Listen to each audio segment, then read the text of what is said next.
What's up? I figured I would go ahead and knock out my top 11 through 20 favorite records of 2020. That sentence made a whole lot of sense. I don't know. Making the last one was fun. It's nice to not have to ramble about one album for 7 or 8 minutes and to be able to just talk about a bunch of different albums. So I figure I'd complete the list since I already made it, and I'll just turn it into video form now. So I'm here in southern Sierra Nevadas in Sequoia National Forest, and it's just absolutely beautiful here. I love it. Very secluded. Haven't seen anyone else here. Never really seen anyone else here. So I don't know. It's a cool place. I get a lot of energy from being out in places like this, and I'm going to try to turn that energy into enthusiastic album reviews. So my 11th favorite album of the year, and potentially my 10th favorite album of the year. There was a lot of debate between this one and the Nexion album that I rated my 10th favorite. But this one here is Ars Magna Umbrae's newest record, Apotheosis. Ars Magna Umbrae is a Polish band. It's a Polish solo project, I believe. Very new band. I think they started in like 2018 or 2017 or something. Very, very new. And I have another review of this record, so that's probably a better way to get information about it if you're interested. But it's very, very mystical album. Very melodic, aggressive, murky, dark. It's black metal, so kind of a lot of those go without saying. But this takes it to an extreme. There's definitely a sense of like esotericism on this album, I think, that really, really translates well through the songs. It's 8 songs, like 40-ish minutes, so pretty digestible album. Definitely recommend checking that one out if you haven't heard it yet. It could have been my 10th favorite. Could have made the top 10. There was a lot of debate, but at the end of the day, I just had to make a judgment call. So yeah, that's number 11. And number 12 was Abduction's new album, Jehanne, I think. It's probably how you pronounce it, roughly. I did a review of this one as well, so you can find that on the channel. But this is a French band playing really, really melodic, like heavily medieval themed black metal. This is a longer album. I think it's close to an hour in length. It might even crack an hour. So it's it's dense, but I really enjoy it. It's very transportive. It really takes you to like a different space and time. If that type of music is your sort of thing, you should definitely give this one a chance. Yeah, I mean, there's a lot of acoustic instrumentation, which kind of goes with the medieval thing. This is an incredible record, and I showed it to a couple friends who actually I think ended up enjoying it more than I do. So that's really cool. That's always a great feeling to recommend an album and have it really land. So yeah, check that one out. And number 13 was Regarde les Hommes tombent. His new album, Ascension. Luckily, the name of the record is a lot easier to say than the band's name. This is another French band. Stylistically pretty different. I think, well, I know, to my ear, they play a much more modern style of black metal. Very like sludge infused, kind of post metal-y in a way, but not in like the post rock kind of way. It's just got a lot of I don't know, modern sensibilities, I guess. It's almost diametrically opposed, really, to the whole medieval approach. This is the album art on this thing is what caught my eye right away. If you maybe just Google the album art and check it out, it's an eye catcher for sure. It really stands out in a sea of I don't know, less and less inspired album covers. This one really made a mark on me. So I had to check the record out, and I just loved it right away. I listened to it a lot in the early half of 2020, and it kind of like fell off my radar a little bit. Not through any fault of its own, just because there's so much fucking music coming out nowadays. But that's why this one probably didn't really crack my top 10. But I love it. It's a great record. Longer side, 50 minutes, I think.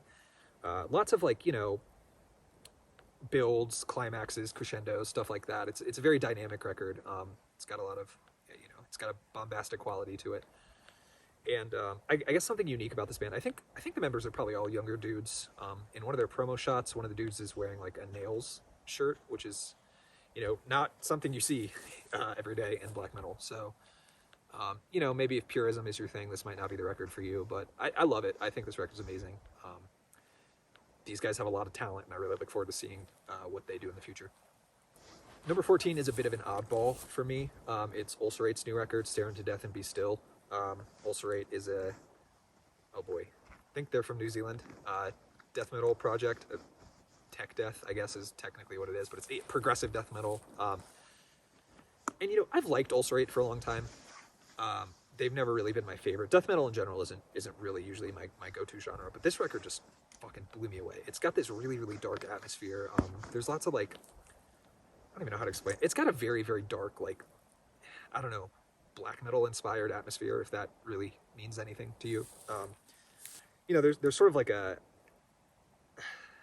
I don't know, there's just an existential dread on this record. You know, it certainly isn't normal, like, gore and violence death metal fare. This feels very, I don't know, heightened, highbrow, I guess, in a way. And that kind of goes with just the level of musicianship these guys bring to the table. They're just absolutely incredible musicians. Like, seriously, just like mind-numbingly good at their instruments. And that's also not usually my thing, but they do it in a way that isn't like masturbatory. You know, they're not playing ridiculous music just because they can. It's all very cohesive, and I think it's just a product of being phenomenal musicians. That's just kind of the music that comes out when they play music together. So if you haven't checked that one out, and you have I mean, no one hasn't checked that record out, honestly, but if you have a penchant for death metal, give that one a chance. Definitely my favorite record that Ulcerate has done to date, and a lot of people don't share that opinion, but I think it's their best work. So number 15, another kind of an oddball, but I think it kind of vibes with what I like out of music in general. The new Atramentus record, Stygian. I say new record, but it's actually their first record. This one's a beast. It's like 3 tracks, 45 minutes, and it's funeral doom. And I don't typically listen to doom really at all. Funeral doom is my favorite, I guess, subgenre of doom metal. I like death doom a little bit too, but in general, I really just steer clear of doom metal. A lot of it I find pretty boring or uninspired. But man, this record is amazing. It's so dark. The vocalist is in the band Jehanne. I don't know how to say it, but you probably know what I'm talking about. And if I recall correctly, this album almost didn't even see the light of day. I think this was recorded a couple years ago, and it just now got released, kind of against all odds, and I'm so glad it did. This has renewed my faith in doom metal, honestly. I haven't really heard any doom that I love since, like, I don't know, Ahab. Like, first time I heard The Call of the Wretched Sea, I was just like, oh, I get it. This genre makes sense now. And that's kind of how I feel with this one, too. It just kind of had a reawakening. And I'm kind of talking about this one a little longer because I probably won't do a full, proper review since it's doom and not black metal. But, I mean, this record's amazing. And it's 3 songs, so, like, it's you know, a normal full length, but it doesn't really feel that way, especially because it's just 2 long songs and then, like, an interlude track in between them. Kind of like dark ambient. I don't know, man. You just gotta check this thing out if you haven't heard it. This one got a lot of hype for good reason. It deserves it. But you know, if you haven't given it a chance yet, definitely recommend it. All right, so number 16 is another weird one. It's black metal, but it's fucking weird. This is Biesy. I don't know. I think they're a Czech band, so I just really have no idea how to pronounce that language at all. But the record is called Transsatanizm. This is the weirdest looking black metal band I've ever seen in my life. And I don't mean that to be disparaging. They're either like very, very involved in the drag community, or like one of them is trans or something. But you know, their promo shots are like very flamboyant, but dark too, like in a very kind of cryptic, evil way. I don't know. It really works, and the music is like very heavily electronic inspired. I don't actually know if the drums are real or programmed, but there are a lot of points on the album that have like clearly programmed drum sections. I don't know if the metal parts are programmed too, but just in general, it's black metal, but it pulls a lot of cues from electronic music, like dance, techno stuff. It's not quite as jarring as it sounds. You know, it's not like just senselessly like melded together. They do it in a way that makes a lot of sense, and this is one of the more interesting records I've really ever heard. Not even just this year, but just in general. Like, I'm glad that this exists. I'm glad that the boundaries of black metal are still being pushed in a real and creative way, not just what would happen if we took electronic music and fused it with black metal, but in a way that's like, it's clear that the people in this band, I think there's 2 of them, are very, very, very passionate about probably both of these genres, probably heavily involved in both. both scenes. And I mean, check this one out. I didn't see this one getting a lot of love too. The album art's probably what caught my eye, just because it's so bright and vibrant, like lots of primary colors, and that's not normal for black metal at all. So this one definitely caught my eye right away, and I'm glad it did. It's an incredible record. So number 17 is a kind of a return to form. Absolutely no surprises here. The new Black Curse record, Endless Wound. Again, I called it new. It is new, but it's also their first release. Black Curse is a Colorado band, I believe, featuring members of Blood Incantation. So obviously, you know, this one was getting a lot of hype before it was even released, and so it blew me away as well. I heard it was like, you know, Black Death, kind of like, you know, war metal type sound, and I was kind of skeptical, honestly, at first. I just didn't think, I don't know, for no good reason. I just kind of expected it to be sort of a palatable version of the genre, but nah, it works. Like, it really works, and it's very, very visceral, very violent album. Lots of aggression, lots of testosterone. It's just good. You really should check it out. I see why people who don't necessarily typically enjoy that subgenre like this album, because the production's really good. You know, there are actual riffs. It's not just like noise, you know, under the guise of black metal. They are actual songs, actual riffs. Obviously, they're all very talented musicians. So, yeah, I mean, that's a great record. Be shocked if you haven't heard it, but check it out if you haven't. Number 18 was the new Grafvitnir record. I did another review of this one, so you can check that out. That was a shorter one, because there's really not much to say about this band. It's melodic black metal in the vein of Dissection. They pretty much just sound exactly like Dissection if Dissection were still making music. So if that's your thing, listen to this band. If that's not your thing, you can safely avoid it, because there's really not much else to it. No bells and whistles. This is just black metal, done, I think, amazingly well. They're a Swedish duo, so I mean, they really are just very tapped into that scene. It's just straightforward, aggressive, melodic black metal. If that's your thing, check it out. Number 19 was, bear with me, the new Nyrst record, Orso. Nyrst is an Icelandic band. I'm very, very, very keyed into the Icelandic scene, because I think that's the best modern black metal scene. I may even do just a separate video about all the Icelandic black metal bands I love. Damn, that's a good idea. But this one, in part, they're a new project, and I remember thinking, oh, well, how many people can there be in Iceland? This is probably just dudes from other bands starting a new project. And I remember being surprised that they don't seem to be in any other black metal bands from Iceland, or like very, very few. You know, they're not like in the big name projects like Sinmara and Svartadauði. So, you know, I checked this one out, and I was expecting good things because it was an Icelandic band, and I was not disappointed. It's very traditional black metal. I think the Icelandic scene does atmosphere really well, and that's pretty much mostly what this one offers.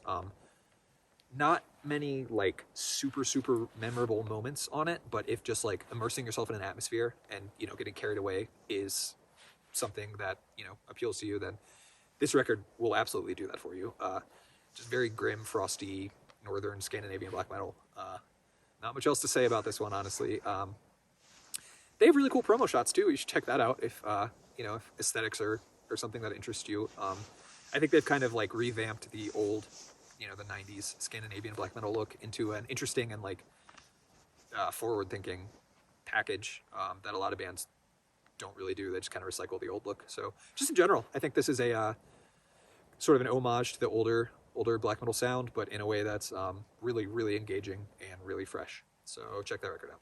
Finally, number 20, and this one's a little weird. I usually do like top 5 EPs and splits list, and I decided to just nix that this year. I didn't really have the inclination to do it, and not much grabbed my interest anyway. But number 20 is the new Rejoice the Light Has Come EP. It's Untitled. It's 3 songs. This is a Colin Marston project. If you're not familiar with Colin Marston, he is a bass prodigy. He's in what's that band called? Behold the Arctopus, I think is the name of the band. They're just like, you know, one of the most insanely technical bands I've ever heard. I don't even like it, but the dude clearly has chops. And he's also in Krallis. I believe he's the bassist of Krallis, which is another black metal project, so that's a bit more relevant here. But I've really never heard music like this. It's not, I wouldn't call it black and death metal. Like it's really just, it sounds to me like it's just black metal, but it's like a lot more than that too. I think he's playing a fretless bass here, so it's just very like, it's got a very progressive feel to it, very aggressive, very like unsettling stuff. You know, there's not a lot of traditional like melodies or time signatures. Really unorthodox stuff. I hate to always compare stuff to Death Spell Omega when it's like weird and out of the box, but like that's kind of the vibe I get here. It's really just about making the listener uncomfortable more than it is about like song structure or memorable riffs or anything like that. So this EP I didn't see getting a lot of love. Maybe it did in like other circles that I don't really run in, but I didn't see this getting a lot of love in the black metal community, so I definitely recommend checking this one out. I really hope to hear more from this. I'd love to hear a full length of material like this. I think this EP is only like 18 minutes, but absolutely love this one. Definitely check it out. And I guess while I'm at it, I'll just do a couple honorable mentions or like EPs and splits that I liked. The new Lychgate EP was really cool. Lychgate is like a blackened, I don't know, doom band, I guess, but to me it's mostly just black metal. The new EP is like 4 tracks, pretty short. They use this weird like organ in their music that's really cool. It gives everything like a very like orchestral kind of bombastic vibe, and it's sort of unsettling, like, you know, demented church music. It's really cool, very, very unique approach. Like you can always tell, you know, if you listen to Lychgate, you can always tell when a song is Lychgate because they just have the kind of sonic fingerprint. This one was really cool. I'm pretty sure it's a concept EP. So I think reading the lyrics is a pretty rewarding way to engage with the record as well. But I definitely recommend checking that one out. And then finally, well, there was a Warmoon Lord split that was really good. That's again just traditional melodic black metal, kind of on the rawer side. So maybe steer clear if you prefer production value. But I mean, incredible project, lots of good riffs. And finally, there was a Impavida and Vuur und Zijde. I don't know how to say that band's name. I'm sorry, but I'm gonna write all of this in the bio so you can actually tell what the fuck I'm trying to say. But they did a split that was just incredible. Vuur und Zijde has a female vocalist who like sings for most of it, but it's very well done. It's not like, you know, let's combine female vocals with black metal so we stand apart. Like it feels like it really makes sense in this context. It's very like dark reverb laden music, and then you've got these like, you know, high pitched female vocals kind of like almost muddied, buried in the mix. Very, very unique, very cool sonic quality on that split. They have 3 tracks, and then Impavida has 2. Impavida is just a really weird band. Again, very unsettling stuff. I don't know. I mean, check that split out. That's really unique music, and I highly recommend that one. I'm going to stop rambling now because this is probably like a 20-minute video at this point, and I usually keep them pretty short. So thanks for bearing with me, and hope you guys have a great weekend.